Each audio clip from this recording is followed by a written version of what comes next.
Why do men cheat even when they swear they're in love?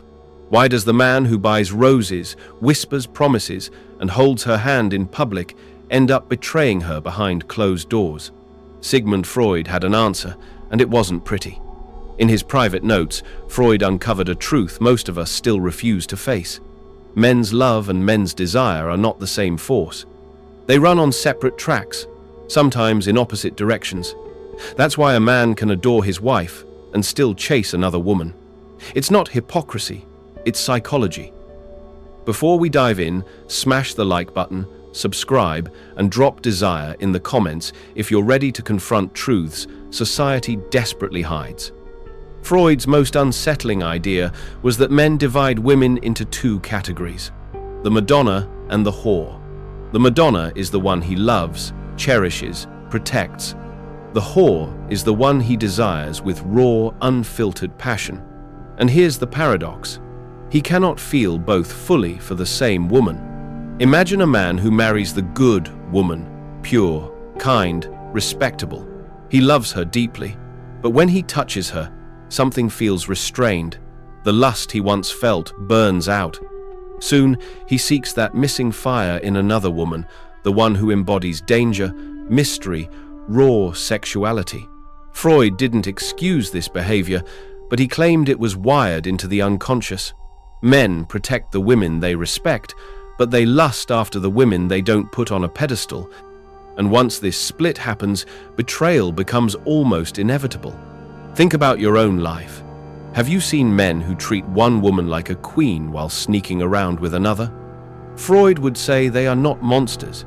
They are prisoners of an ancient divide between love and lust.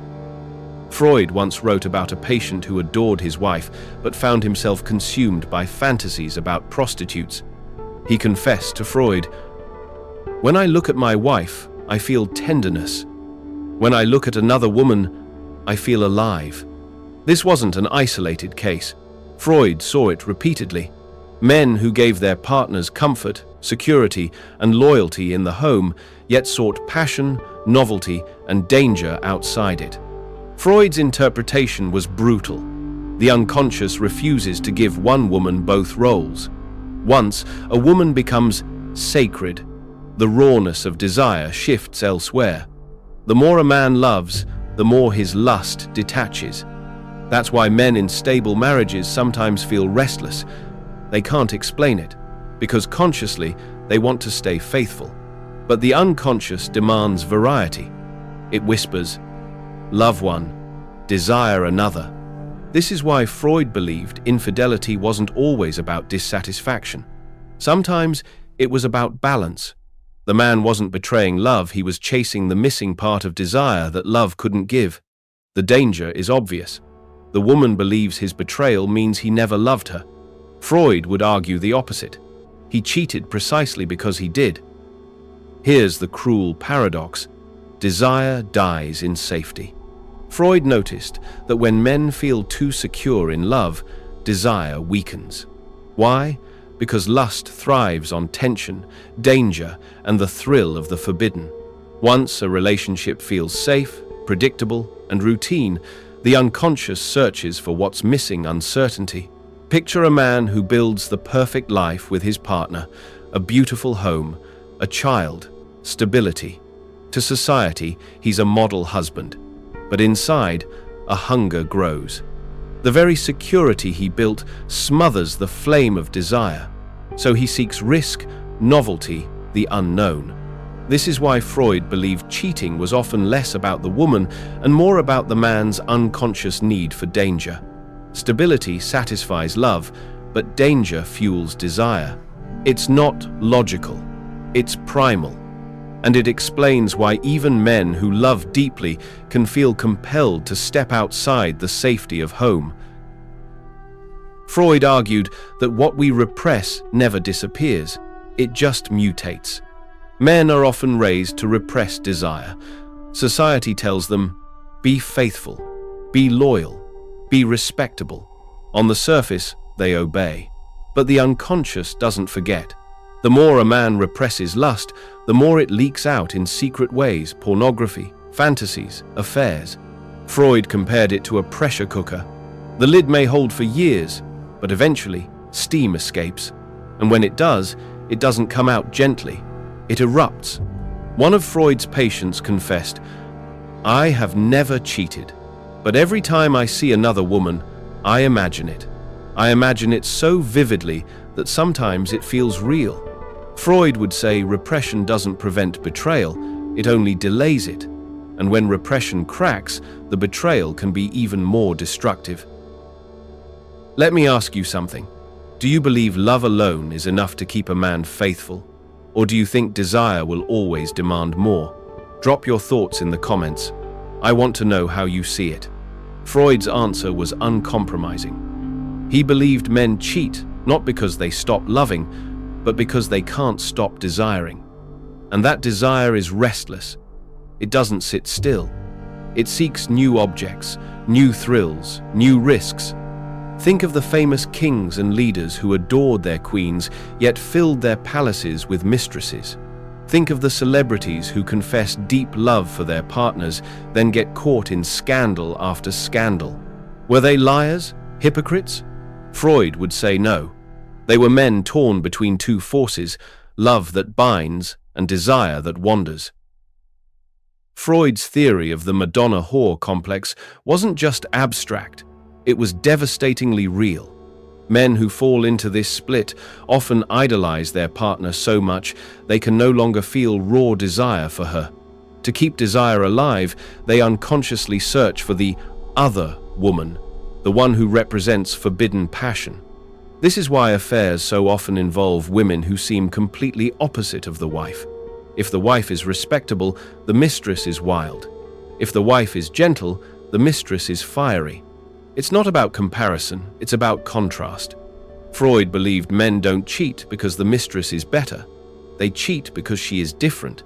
She holds the role their wife no longer can. This is the tragedy of the Madonna-whore complex. The man ends up split between the woman he loves and the woman he desires, unable to reconcile the two. Why would a man risk his family, reputation, even his freedom for an affair? Freud's answer: because the unconscious values desire more than reason. One of Freud's case studies involved a man who adored his wife but risked everything for late-night meetings with a stranger. When asked why, the man replied, "I don't know. I just feel alive when I'm with her." That was the key. Cheating wasn't about dissatisfaction, it was about vitality.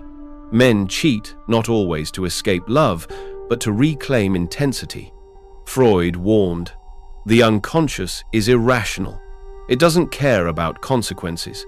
It cares about balance, about feeding both love and desire, even if it tears a man apart. Freud also linked infidelity to power. Men often feel emasculated by the very responsibilities love demands: work, stability, fatherhood. In love, they give. In desire, they take.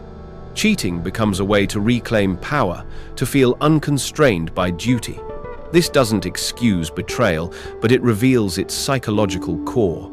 Cheating is less about abandoning love and more about reclaiming freedom, if only for a moment. Here's the paradox Freud found most disturbing. The men most devoted to their families were often the ones who cheated. Why?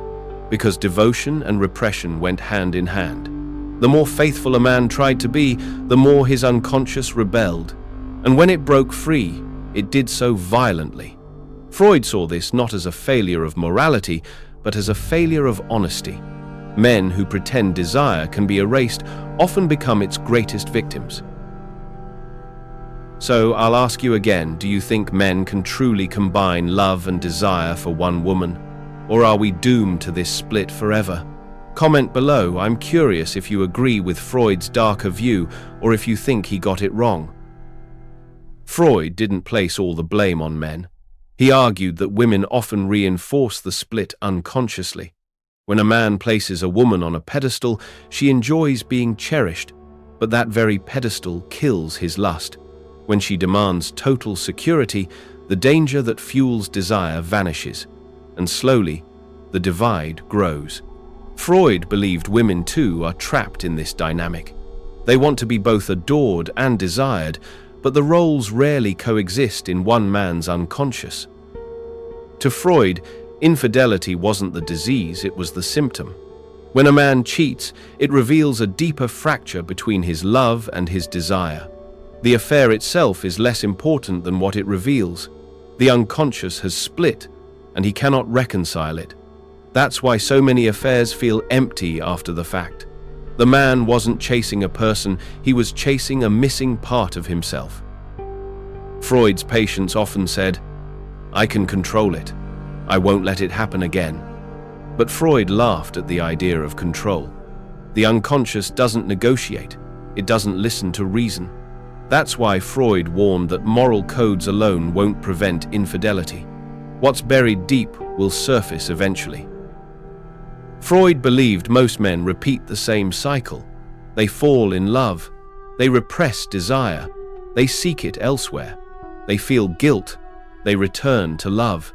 Then the cycle repeats. Unless the man learns to face his unconscious directly, he will live this loop endlessly. Betrayal, remorse, reconciliation over and over. So here's my final question for you. Do you think Freud was right? Are men doomed to cheat even when they love, or is there a way out of this cycle? Drop your answer in the comments. Freud's dark theory reminds us that love and desire are not the same, and pretending they are may be the biggest lie of all. If you've stayed with me this far, you're one of the few who dares to face these truths. Smash that like button, subscribe to Ecliphos, and share this video with someone who still believes love alone explains everything. Because sometimes it's not love that betrays us, it's desire.